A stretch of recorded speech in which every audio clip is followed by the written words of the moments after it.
രുചിക്കൂട്ട്.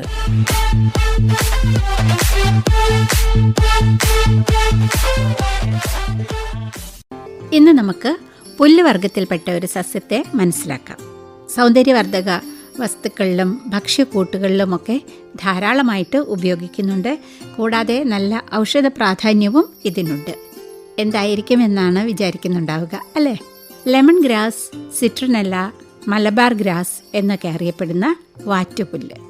വാറ്റുപുല്ല് എന്ന് ഇതിന് പേരുണ്ടാവാൻ കാരണം ആദ്യകാലങ്ങളിൽ കുടിയേറ്റ കാലത്തിൻ്റെ സമയത്ത് ഈ മലയോര മേഖലകളിലൊക്കെ ധാരാളമായി വളർന്നിരുന്ന ഒരു പുല്ലാണ് സിട്രനല്ല എന്ന് പറയുന്നത്. അന്നത്തെ കാലത്ത് അത് വാറ്റി പുൽത്തൈലം ഉണ്ടാക്കിയിരുന്ന നാളുകളായിരുന്നു. അതുപോലെ തന്നെ മലേറിയൊക്കെ പടർന്നു പിടിക്കുമ്പോൾ പനിയെ ചെറുക്കാനുള്ള ഇതിൻ്റെ കഴിവ് ഉപയോഗപ്പെടുത്തി ഔഷധമായിട്ടും ഉപയോഗിച്ചിട്ടുണ്ട്. ലെമൺ ഗ്രാസ് ഓയിൽ ധാരാളമായിട്ട് സൗന്ദര്യവർദ്ധക വസ്തുക്കളിലും ഉപയോഗപ്പെടുത്താറുണ്ട്. ഇതിൻ്റെ സുഗന്ധം തേനീച്ചയെ ആകർഷിക്കപ്പെടുമെന്ന് പറയുന്നു, ഒരു ഫെറമോൺ പോലെ. ധാരാളം ഇനങ്ങളും വാറ്റുപുല്ലിൽ ഉണ്ട്. സൂപ്പുകളിലും അതുപോലെ തന്നെ കറികളിലുമൊക്കെ തായ്ലൻഡിൽ ധാരാളമായിട്ട് ഉപയോഗപ്പെടുത്തുന്ന ഒന്നാണ് ലെമൺ ഗ്രാസ് എന്ന് പറയുന്നത്. ആഹാരവസ്തുക്കൾക്ക് ഒരു പ്രത്യേക രുചിയും മണവും നൽകാൻ ലെമൺ ഗ്രാസ് ഉപയോഗിക്കുന്നു. ലെമണിൻ്റെ ഒരു ഹൃദ്യമായ മണം ഇതിനുള്ളത് കൊണ്ടാണ് ലെമൺ ഗ്രാസ് എന്ന് അറിയപ്പെടുന്നത്. വാറ്റുപുല്ലിൻ്റെ തണ്ട് ചതച്ചിട്ട് ചായ ഉണ്ടാക്കി കുടിക്കുന്നത് ജലദോഷത്തിനൊക്കെ പ്രതിവിധിയാണെന്ന് പറയാറുണ്ട്. ചെറിയ തണ്ട് ഉണക്കി വേണമെങ്കിലും ഇതിലേക്കിടാം, അതല്ല കട്ട് ചെയ്ത് ഫ്രഷായിട്ട് വേണമെങ്കിലും ഇടാം. പഞ്ചസാരയ്ക്ക് പകരം അതിന് തേൻ വേണമെങ്കിലും ഉപയോഗിക്കാം. നമുക്കിന്ന് പൈനാപ്പിളും അതുപോലെ തന്നെ വാറ്റുപുല്ലും ഒക്കെ ഇട്ട ഒരു ഡിഷിനെ പരിചയപ്പെടാം. ഒരു കഷ്ണം ലെമൺ ഗ്രാസ് തണ്ട് ചതച്ച് വെക്കുക. ഇനി ഒരു പാൻ അടുപ്പത്ത് വെച്ചിട്ട് ഒരേ അളവിൽ തുല്യ അളവിൽ പഞ്ചസാരയും വിനാഗിരിയും ചേർത്ത് തിളപ്പിക്കുക. നന്നായിട്ട് കുറുകി വരുമ്പോൾ 2 തക്കോലം സ്റ്റാർ അനൈസ്, ചതച്ച് വെച്ച ലെമൺ ഗ്രാസ് തണ്ടും ഇതിലേക്ക് ഇടുക.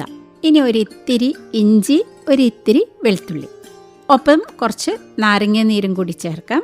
നാരകത്തിൻ്റെ ഇല കിട്ടുകയാണെങ്കിൽ അതും ഒന്ന് വേണമെങ്കിൽ ഇടാം, ഇട്ടില്ലെങ്കിലും യാതൊരു പ്രശ്നവുമില്ല. ഇനി അരിഞ്ഞു വെച്ച പൈനാപ്പിളിൻ്റെ കഷ്ണങ്ങൾ ഇതിലേക്ക് ചേർക്കാം. ഒരു നൂൽ പരുവമാകുമ്പോൾ വാങ്ങി ഉപയോഗിക്കാം. ഒരു കുപ്പിയിലിട്ട് വെക്കുകയാണെങ്കിൽ നമ്മൾക്ക് ബിരിയാണി പോലെയുള്ള റൈസ് ഉണ്ടാക്കുമ്പോൾ അതിൻ്റെ ഒരു സൈഡ് ഡിഷായിട്ട് കഴിക്കാം. അതല്ലെങ്കിൽ ചപ്പാത്തി പോലെയുള്ള വിഭവങ്ങൾ കുട്ടികൾക്ക് കഴിക്കാൻ സമയത്ത് ഇത്തരം സോസ് പോലെ ഉണ്ടാക്കിയ സാധനങ്ങൾ കൊടുക്കുകയാണെങ്കിൽ അതും അവർക്ക് ഇഷ്ടമാകും. ഇനി നമുക്കിതൊരു ചട്നി ആയിട്ട് വേണ്ട എന്നുണ്ടെങ്കിൽ മറ്റൊരു രീതിയിൽ കഴിക്കുന്ന കാര്യം പറയാം. വിനാഗിരിയും പഞ്ചസാരയും ഉപ്പും അത് വെള്ളത്തിലൊഴിച്ച് നന്നായിട്ടൊന്ന് തിളപ്പിച്ചെടുക്കുക. നമ്മൾ നെല്ലിക്കയൊക്കെ ഉപ്പിലിടുന്ന ആ ഒരു പരുവത്തിലാണ് വേണ്ടത്, അതല്ലാതെ വളരെ തിക്കായിട്ടൊന്നും വേണ്ട. തിളപ്പിച്ചെടുത്തതിന് ശേഷം അതിലേക്ക് കറുവപ്പട്ട, തക്കോലം, വറ്റൽമുളക് അല്ലെങ്കിൽ പച്ചമുളക് ഏതെങ്കിലും കൂടി ഇടാം. ഇത് ഒന്ന് തണുത്ത് വരുമ്പോൾ വട്ടത്തിൽ കനം കുറച്ചരിഞ്ഞ പൈനാപ്പിൾ കൂടി ഇട്ട് ഒരു കുപ്പിയിലാക്കി വയ്ക്കാം. ഒരു 2 മണിക്കൂർ കഴിയുമ്പോഴേക്കും നമുക്കത് കഴിക്കാൻ പറ്റും. പിറ്റേ ദിവസം ആകുമ്പോഴത്തേക്കിനും കുറച്ചും കൂടി നല്ല ഒരു രുചിയായിരിക്കും. ഇത് നമുക്ക് വെറുതെ കഴിക്കുകയോ അതല്ലെങ്കിൽ നമ്മൾ ഈ പറഞ്ഞ മാതിരി എന്തെങ്കിലും മെയിനായിട്ടൊരു കോഴ്സ് കഴിക്കുന്ന കൂട്ടത്തിൽ സൈഡ് ഡിഷ് പോലെ നമുക്ക് ഉപയോഗിക്കുകയും ചെയ്യാം.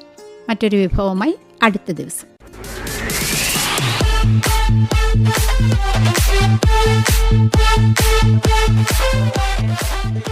രുചിക്കൂട്ട്. നിർവഹണം ലീന.